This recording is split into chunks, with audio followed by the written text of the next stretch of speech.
lose money on your gun. Now, in the United States, right now, we have a gun murder rate of 3.4 people out of every 100,000 people per year. 3.4 per 100,000.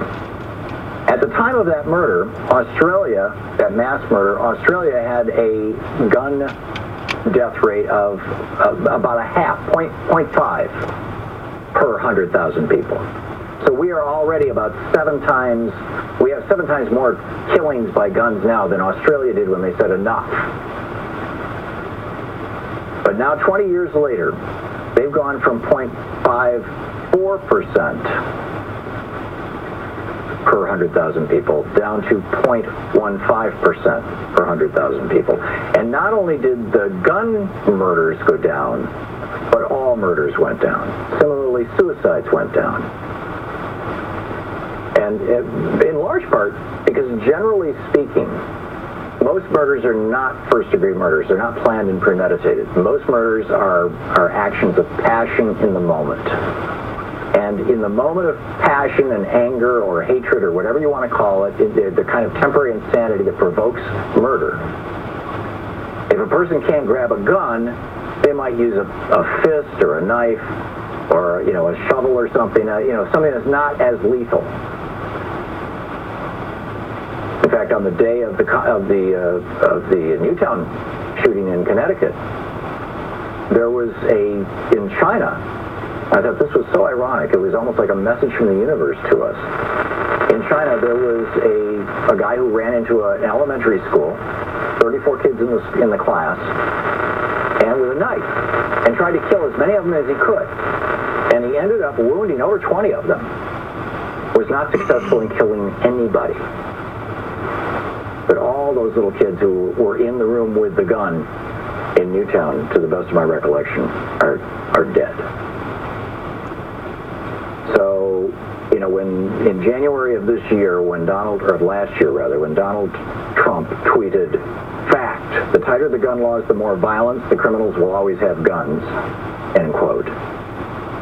And Ted Cruz comes up with this wackadoodle idea that Australia's gun laws have led to more sexual assault, which there's no demonstration of that. We now see, okay, it has been 20 years exactly to the day today, and there is no dispute. Gun control actually works when it's done on a national scale. Which raises an interesting question. Professor Plum posted this over at DU this morning, and I thought it was so well said that I with attribution to Professor Plum at Democratic Underground, I just wanted to share this with you. He writes, and I'm assuming it's a he, there's a male picture here. When are we ever, as a people, going to start to try to make this country less miserable and a happier place to live? We slave away with little or no vacation. We pay the equivalent of the cost of a very expensive new car for every kid's education, or the cost of a house, depending on where they go to college. Our economic lives are ruined if we get sick. Our rich commit crimes with no consequence, and our corporations write the rules that govern our daily existence. Meanwhile, in France, Germany, Scandinavia, many other places, people are much more free to pursue their happiness, to raise their families. They have excellent educations, and simply exist without having to go begging to their corporate overlords at every turn. The slavery mindset, in fact, apropos of that, I had a driver this morning who was,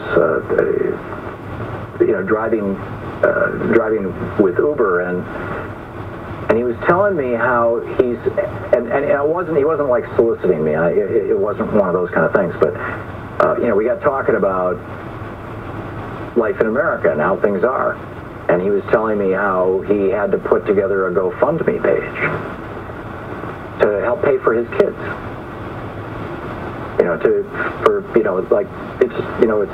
got, some problems in the family and like that, and he was explaining it to me. But it's like, we shouldn't live in a country where people have to put up GoFundMe pages. There's just something fundamentally wrong about that. Okay, so our kids' education. If we get sick, our rich commit crimes with no consequence, our corporations write the rules that govern our daily existence. Meanwhile,